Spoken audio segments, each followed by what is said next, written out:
Então, olá a todos. Meu nome é Fernanda, eu sou médica do Departamento de Mastologia lá do AC Camargo Cancer Center. Estou concluindo o meu mestrado em Oncologia e a gente vai conversar agora sobre o panorama do câncer de mama, indo desde o diagnóstico até o tratamento, para conhecer um pouco mais sobre essa doença que é tão importante e tão prevalente, né, entre as mulheres.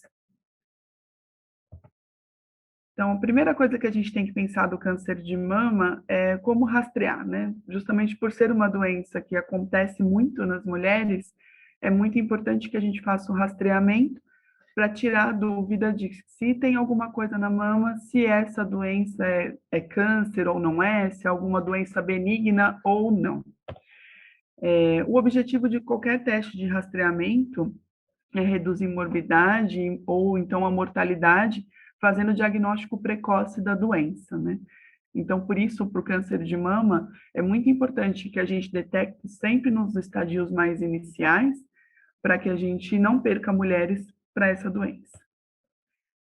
E aí, já falando em perder mulheres para o câncer de mama, a taxa, né, que foi estimada pelo INCA no ano de 2020, foi em torno de mais de 66 mil casos de câncer de mama no país, né? Então, por isso que testes de rastreamento são importantes. Se a gente for pensar para poder enxergar, né, o que é esse número de mais de 66 mil casos, é como se a gente quase enchesse o estádio do Morumbi, daqui de São Paulo, né, de mulheres, e todas essas mulheres com câncer de mama é, tiveram o diagnóstico de câncer de mama.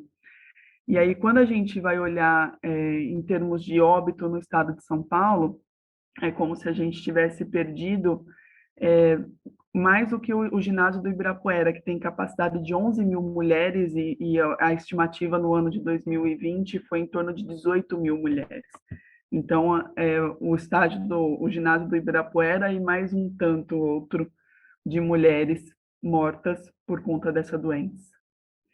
E daí, quando a gente pensa em rastreamento, sem dúvida nenhuma, o exame que tem o maior impacto, né, que diminuiu realmente a mortalidade das mulheres, foi a mamografia.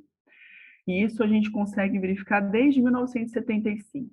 Já saíram estudos, tem alguns profissionais que falam contra a mamografia, mas não tem como. Mamografia é o único exame que vê, por exemplo, microcalcificações, que são lesões extremamente iniciais, que podem ser câncer de mama em algumas vezes, né? Então precisa biopsiar, e só ela que vê essa lesão, né? Então, quando a gente fala no estágio bem inicial de câncer de mama, a mamografia é quem realmente nos ajuda, né? E com isso, sim, reduz mortalidade, porque quanto mais diagnóstico precoce a gente fizer, mais chances de vida essa paciente tem, né? Então, sempre para rastreamento, a gente tem que pensar em mamografia anual a partir dos 40 anos, que é o que a gente tem pelos trabalhos, né, de redução de mortalidade a partir dos 40 anos.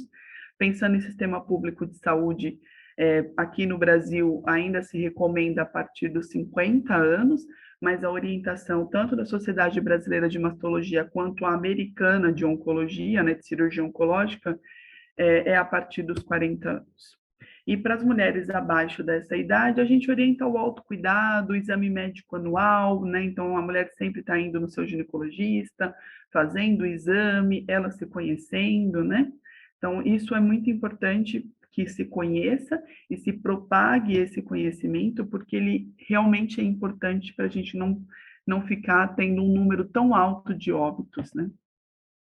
E aí a gente vai entender onde que o câncer se forma, né? Como é que ele acontece, e daí por que é só a mamografia que consegue enxergar, né, essas microcalcificações, onde elas estão, que é só ela que consegue ver. Então, o câncer de mama, como todo câncer, é uma multiplicação descontrolada de células. Então, a gente está o tempo inteiro no corpo humano tendo erros celulares. E por algum motivo, por conta de questões hormonais, por conta do estrógeno, que é o principal fator de risco para o câncer de mama, a célula ela erra e continua se multiplicando, o P53 não vai lá e não consegue matar essa célula. Então, aí ela forma o câncer de mama. E ele ocorre, então, inicialmente, dentro dos ductos mamários. Então, por isso que, por exemplo, o ultrassom não vai enxergar. O ducto mamário, como a gente está vendo aqui, ele tem uma luzinha, né? Só que essa luzinha, ela é virtual. Então, para o ultrassom, ele só vai enxergar quando tem alguma coisa lá dentro, quando essa coisa já é uma massinha, já é um nódulo que dilatou esse ducto a ponto de conseguir ser visualizado. Agora, quando ele está ainda numa luzinha virtual que está começando essa multiplicação de células, só a mamografia, por ser um raio-x, que vai conseguir identificar essa pequena alteração que está acontecendo. Então, essa pequena alteração que eu estou dizendo é que quando a gente olha o ducto por dentro, ele tem uma camadinha só de células, e a hora que essas células começam a se multiplicar, vem as atipias, que são lesões pré-neoplásicas, né, que se a gente não tratar, isso pode virar um câncer de mama, até ter a sua multiplicação mais exagerada e formar o câncer no seu estágio inicial, que é o carcinoma ductal in situ.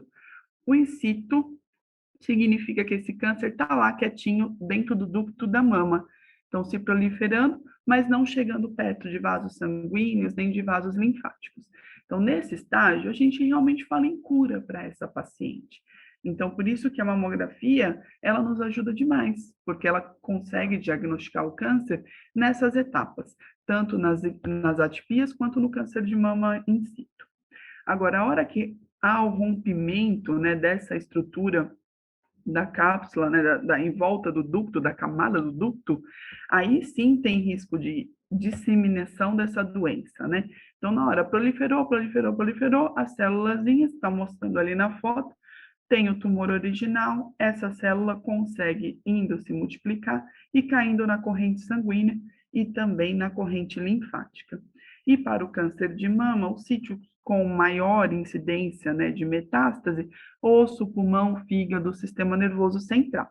Então, a gente tem que tomar cuidado, porque quanto maior os tumores, né, de mama, quanto maior o grau de agressividade desses tumores, maior o risco dele disseminar pelo corpo. Então, quanto mais precoce a gente fizer o diagnóstico, com certeza a gente vai estar curando essa mulher, né?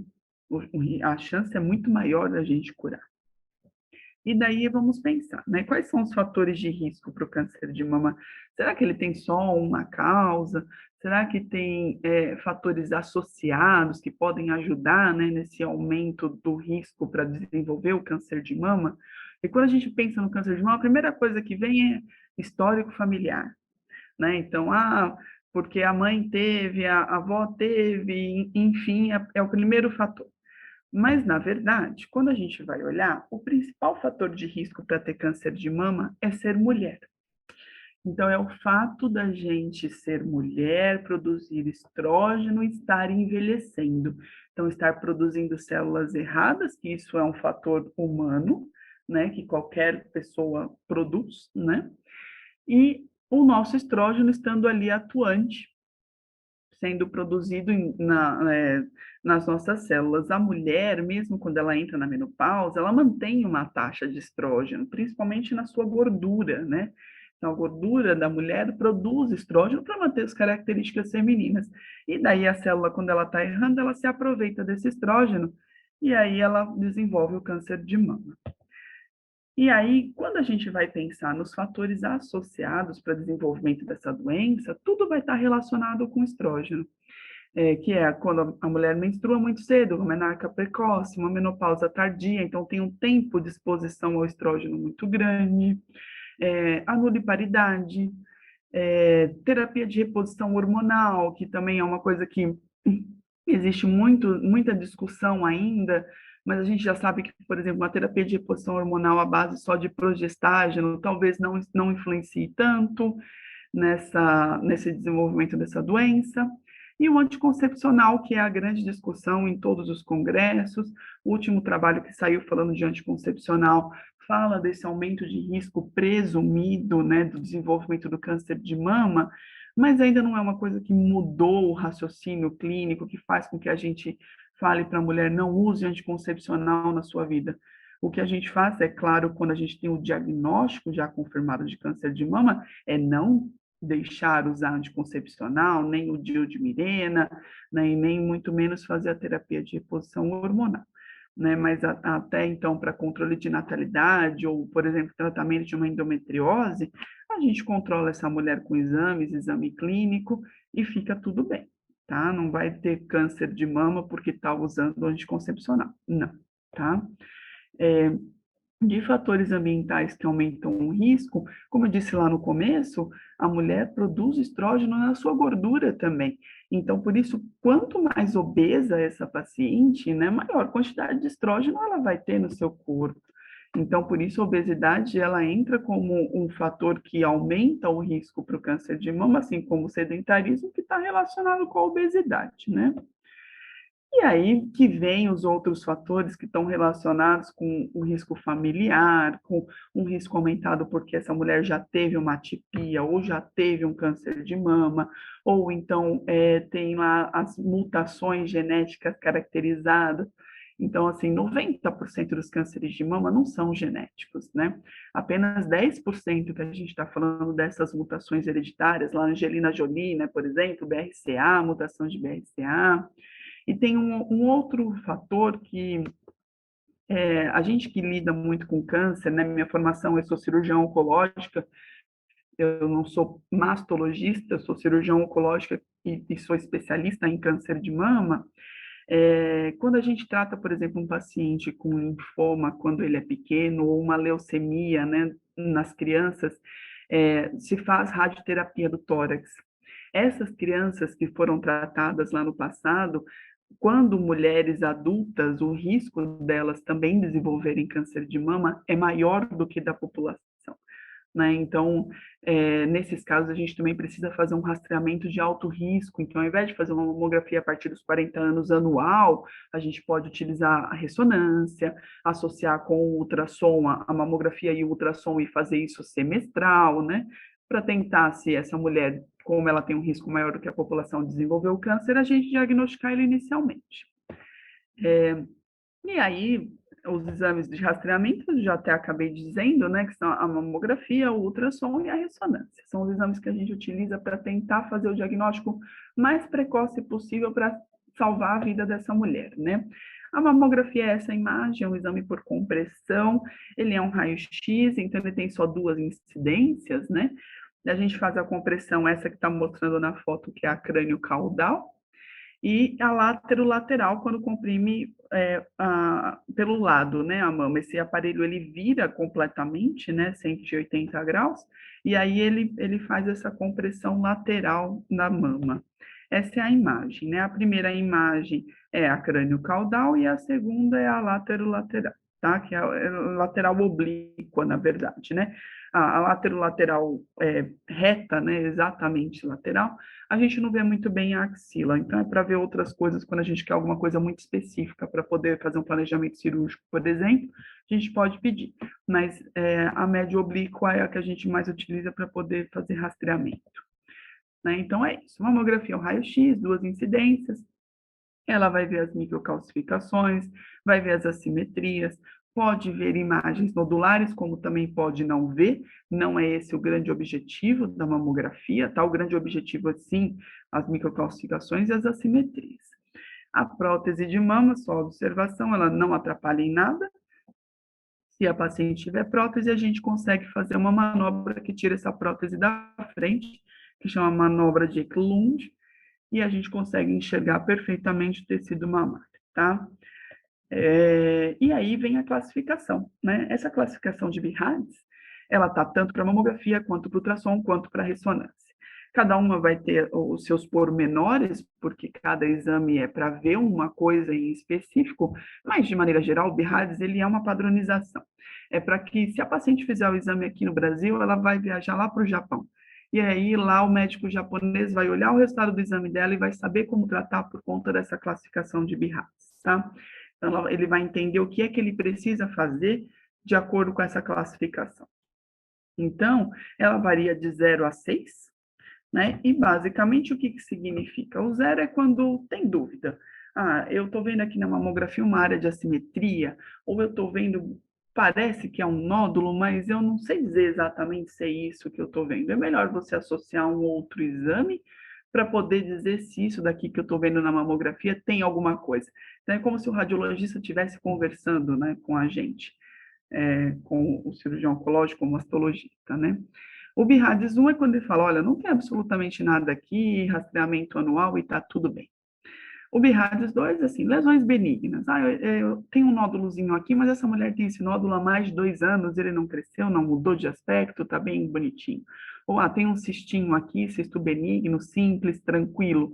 Também, BIRADS 2, pode fazer o exame uma vez por ano. BIRADS 3, a chance maior é que seja benigno, 97%. É um nódulozinho novo que apareceu, mas que tem características bonitinhas, ele é circunscrito, ele não tem sombra, né? As margens dele são bem definidas. Então, esse nódulo a gente nem biopsia, só que a gente faz um controle semestral, porque tem alguns nódulos, né, BIRADS 3 são classificados como 3, que nos enganam, né, que a gente acha que realmente está tudo bem, mas pode ser alguma coisa com uma chance de 3%, e se a gente for pensar nos riscos que a biópsia causa, né, de mastite, infecção, enfim, que é mais ou menos isso, por isso que a gente acaba não indicando biópsia para os BIRADS 3. Então, a gente repete o exame em 6 meses, para ver estabilidade, para ver se não houve mudança, não houve crescimento. A partir do BIRADS 4, né, o 4 e 5, começa a já ter uma chance de malignidade maior, né? E aí, por conta disso, a gente tem que biopsiar. Então, apareceu o BIRADS 4, é interessante fazer a biópsia para a gente poder ver o que é que está acontecendo, qual é a mudança que essa mama está sofrendo, né? Então, a gente biopsia. E o BIRADS 6 é quando a gente já biopsiou, já sabe que é câncer, e por algum motivo, por exemplo, planejamento cirúrgico, eu repito aquele exame para ver como vai ser a minha estratégia de cirurgia, e aí o radiologista já fala, olha, eu sei que está aqui o nódulo e ele é câncer, porque você já biopsiou, tá? Então, BIRADS basicamente é isso. E esse racional, né, que eu passei para vocês é para os 3 exames, mas existem diferenças que, por exemplo, BIRADS 4 por microcalcificação é na mamografia que vai ganhar, BIRADS 4 por nódulo, a maioria das vezes é no ultrassom, BIRADS 4 por um realce é só a ressonância, então cada um vai ter os seus detalhezinhos, mas de maneira geral é isso que a gente conversou. Agora, ultrassom, né, é um exame mais simples, que não tem radiação, exatamente assim como está demonstrado na foto, e é isso que a gente vê. Por exemplo, esse daqui é um BIRADS 3, né, que é um nódulozinho bonitinho, ele tem uma bolinha bem circunscrita, com a margem bem desenhada, né? Então, esse é um BIRADS 3 benigno, que a gente segue de 6 em 6 meses por 2 anos. Se mantém essa estabilidade por 2 anos, a gente já reclassifica como 2. Agora, esse daqui não, esse daqui já passa a ser um nódulo suspeito, ele tem um crescimento vertical, né? Se a gente medisse aqui, essa medida vertical era maior do que a horizontal, ele não tem bordas muito definidas, ele tem essa sombra preta embaixo. Então, isso nos chama atenção, se isso não for uma calcificação que é vista pela mamografia, com certeza essa imagem é um 5, um BIRADS 5, que a gente precisaria fazer a biópsia dela, né, para poder ter certeza se é um câncer ou não. Né? Então, o ultrassom é para isso, ele é complementar à mamografia, então ele não substitui a mamografia em hipótese alguma, tá? Eles nos auxiliam no rastreamento, ele vê muito bem a axila, né? Não tem nenhum efeito colateral, porque ele não tem radiação nenhuma.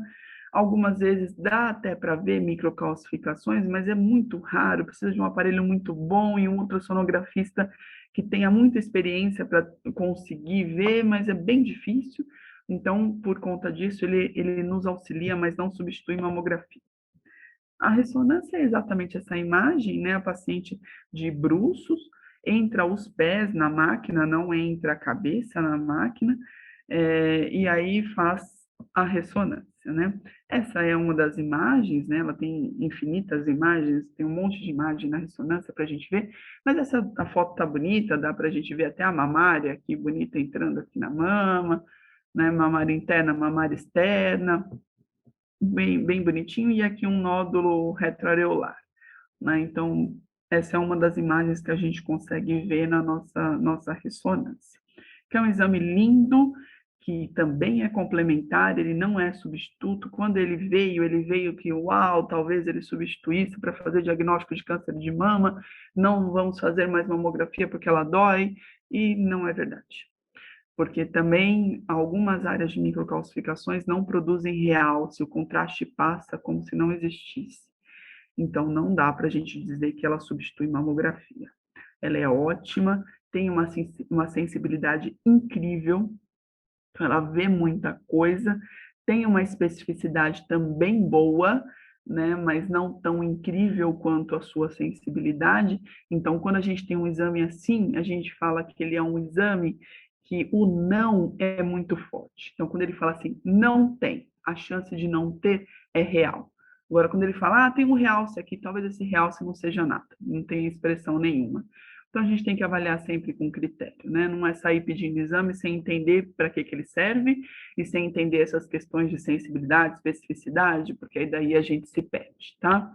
Então, o não dele é muito forte, mas o sim às vezes não é tão real. Mas não substitui mamografia também.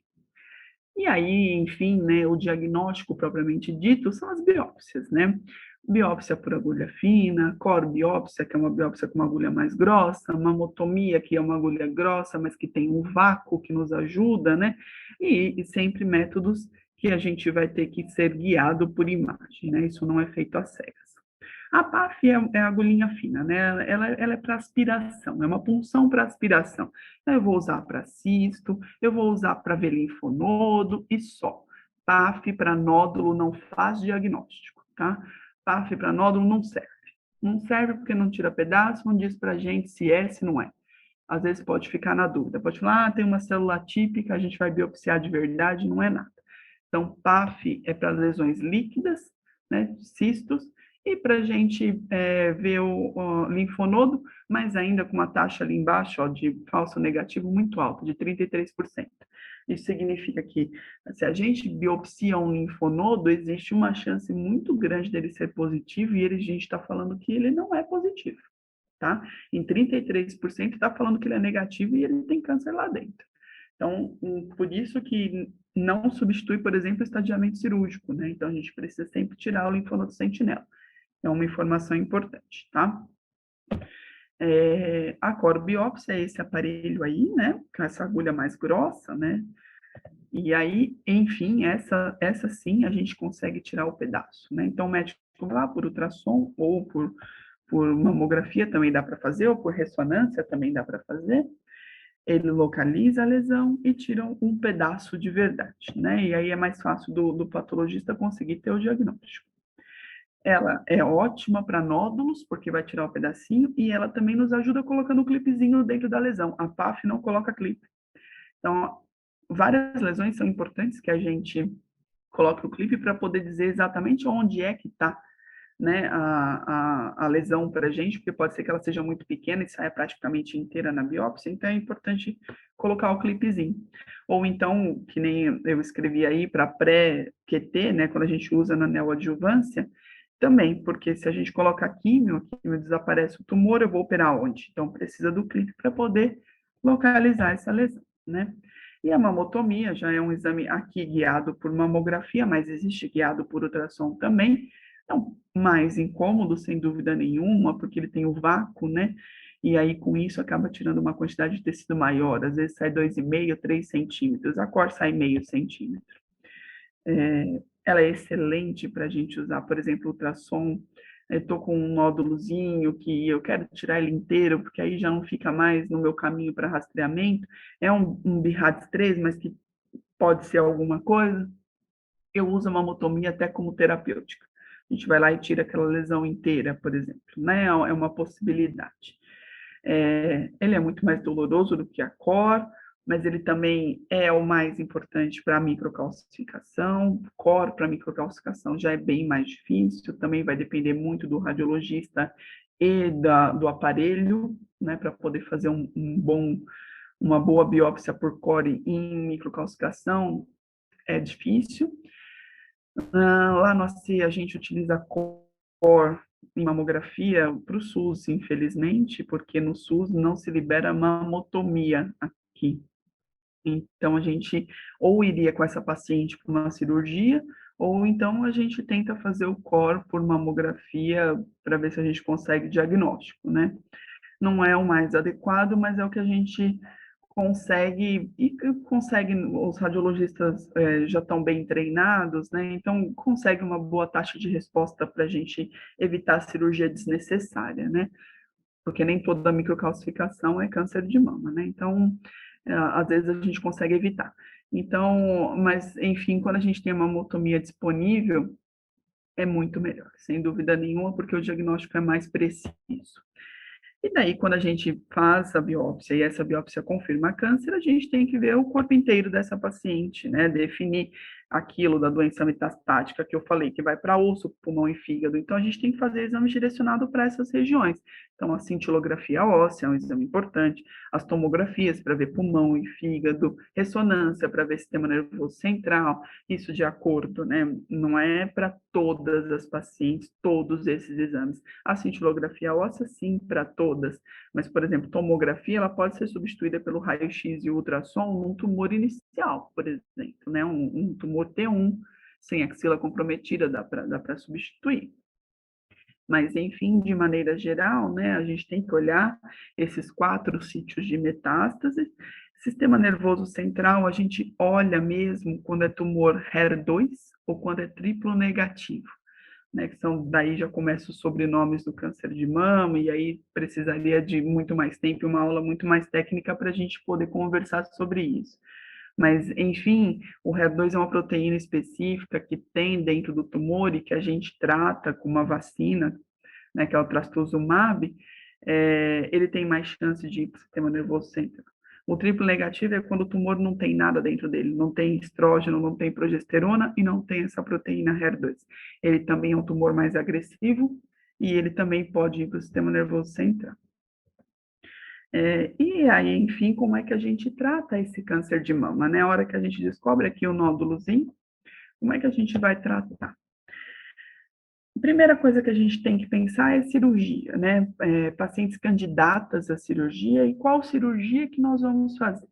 Na mastologia, nós temos 2 tipos de cirurgia. A primeira delas é a mastectomia, é a que toda paciente inicialmente deseja, porque acha que resolve, e não é assim, tá?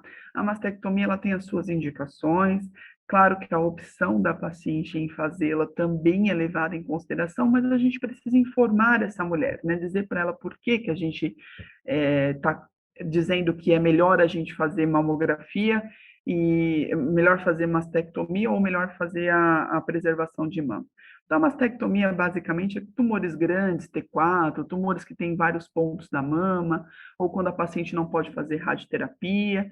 E agora, se a gente faz, a gente tira menos pele e faz a preservação da areola e do mamilo. Sempre dando preferência para fazer reconstrução imediatamente, né? Então, na mesma cirurgia, colocando já direto prótese, colocando expansor, que é quando a gente tem a possibilidade de ir aos pouquinhos injetando soro ou fazendo retalhos. E também existe a reconstrução tardia, não dá para fazer no primeiro momento, a gente vai fazer mais para frente.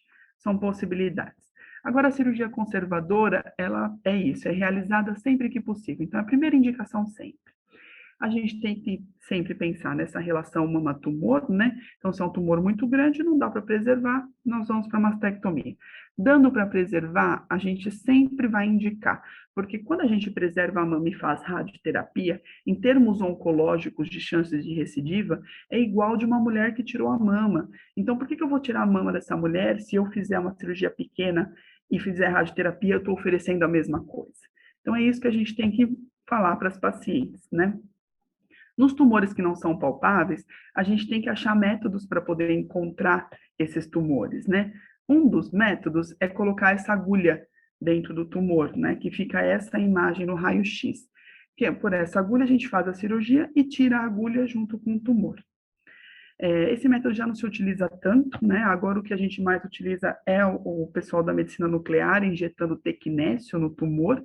Esse tecnécio ele serve tanto para achar o tumor quanto para achar o linfonodo sentinela, porque ele migra até o linfonodo sentinela. O linfonodo sentinela é exatamente essa imagem. Injeta o tecnécio no tumor e ele caminha até o gânglio. E a gente, na cirurgia, utiliza esse aparelho que é um gamma probe, e esse gamma probe, ele apita quando ele chega dentro do tumor, quando ele está próximo do tumor, e quando ele está no linfonodo sentinela também. Então, a gente tira por conta do barulho. É uma cirurgia bem sonora, né? Então, é exatamente essa imagem. A gente coloca o aparelho e esse aparelho apita, e é ali que a gente vai operar, tá? E essa é a imagem que aparece quando a gente não tem, por exemplo, fio, né? Mas a gente tem aqui as microcalcificações na cirurgia, por exemplo, tá? Então, ela apitou, a gente vai lá e retira. O estadiamento axilar, né, que eu citei lá na frente, né, porque a gente faz a punção e às vezes a punção vem falso negativa, a gente faz ou linfonodo sentinela ou esvaziamento axilar. O esvaziamento axilar a gente vai fazer quando tem gânglio comprometido. Muitos gânglios comprometidos, a gente vai tirar todos os linfonodos. Agora, quando a gente não tem gânglio comprometido, em princípio, a técnica é do linfonodo sentinela, que tira um, dois gângliozinhos. Outra técnica possível, também está vendo que ele está azulzinho, é a gente injetar o azul patente. A gente injeta no tumor e tem o mesmo princípio do tecnésio. Ele caminha até o gânglio e daí a gente não ouve o barulho. A gente tira o que está azul, tá? Então, também é uma técnica possível para essa cirurgia, né? Então, ou a gente usa essa do probe, ou então a gente usa essa que ele fica azulzinho. Então, ou pelo azul patente, ou pelo tecnésio. E aí os outros tratamentos que a gente tem, né, para o câncer de mama, quimioterapia, que às vezes ela pode ser utilizada antes da cirurgia ou depois da cirurgia, são vários medicamentos, várias associações, efeitos colaterais estão relacionados com cada medicamento aplicado, né? O tempo de administração vai variar, né? Vai ser de acordo com o perfil da paciente, o perfil do tumor, né? Então, quando a gente usa ela antes da cirurgia, é a neoadjuvância que a gente chama. E aí a gente utiliza, ou para que se o tumor é muito grande, eu conseguir fazer uma cirurgia menor para essa paciente, então a quimio me ajuda, às vezes até desaparecendo o tumor, então eu faço uma cirurgia melhor, né, para essa mulher. Ou então, quando é um tumor HER2 ou triplo negativo, acima de 2 centímetros, a gente já sabe que eu oferecendo químio antes da cirurgia, eu aumento as chances de cura, né, de sobrevida dessa paciente. Então, também é uma estratégia de tratamento, né? E complementar a tudo isso, a gente tem a nossa radioterapia. Então, quando a gente faz a preservação de mama, obrigatoriamente essa paciente tem que ir para uma radioterapia. Radioterapia externa, que é esse aparelho grandão que tem aí, que vocês estão vendo, é mais ou menos essa imagem. A única coisa que muda ali da imagem é que a mulher fica com os braços para cima, tá? E não fica ninguém do lado dela, não. Só quando posiciona que tem alguém do lado, mas depois a pessoa tem que sair. Essa radioterapia ela faz na mama inteira, e aí, junto com a cirurgia, que a gente tira o pedacinho, a gente tem um controle dessa doença, igual como se tivesse tirado a mama. Radioterapia externa a gente também pode fazer em mastectomias quando os tumores são acima de 4 centímetros. Então, a gente sabe que esses tumores acima de 4 centímetros, mesmo quando eu tiro a mama, existe a chance de recorrência. Então, por conta disso, a gente faz a radioterapia para controle de doença.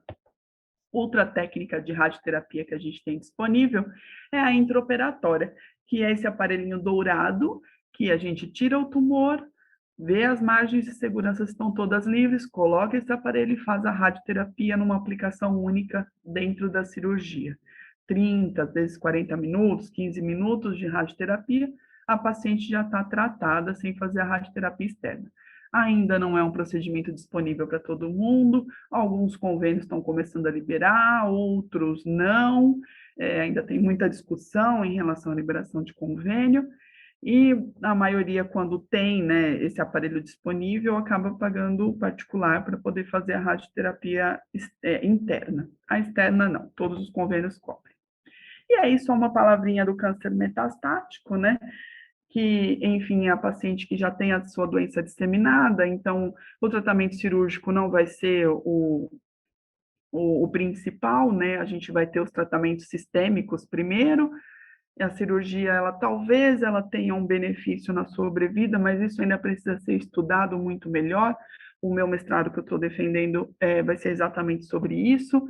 A gente até vê uma sobrevida melhor nas pacientes com cirurgia, mas na hora que a gente olha melhor esse grupo, comparando com as não operadas, a gente já vê que não é uma realidade. Então, talvez a cirurgia realmente não tenha o seu grande impacto para essas mulheres. E aí a gente coloca a cirurgia para as pacientes que estão com a doença muito avançada, né, com sangramento, com infecção, então a gente já coloca nesse caráter paliativo higiênico, né? E aí sim, a gente traz um benefício de qualidade de vida para essa mulher, mas não em termos de sobrevida. Então, basicamente, o tratamento delas fica em torno de quimioterapia, hormonioterapia quando possível, ou a terapia-alvo também quando possível, de acordo com o perfil de cada tumor, né? Que a gente tem que analisar o subtipo molecular para poder definir tratamento. E é basicamente isso. E a metastática tem muita coisa para se fazer, elas estão vivendo cada vez mais, porque a gente tem muito medicamento para dar, então tem muita troca de ciclo de químio, então elas estão vivendo cada vez mais, mas ainda assim a sobrevida é ruim, né? Gira em torno de 30%, nesse meu estudo que eu estou vendo, mas em termos de Brasil, atendimento muito SUS, a gente fala em torno de 17% de sobrevida em 5 anos, que é muito baixo, né? Só 17% das pacientes estão vivas em 5 anos. Então, ainda, por isso a gente precisa fazer os exames de rastreamento, precisa diagnosticar precocemente essas mulheres, para que elas não tenham o câncer metastático e acabem morrendo por conta do câncer de mama. Tá? Então, basicamente era isso, esse panorama que eu queria mostrar para vocês. Espero que tenham gostado e entendido, né? É muita informação, então a gente corre um pouquinho para explicar, mas eu estou à disposição e muito obrigada.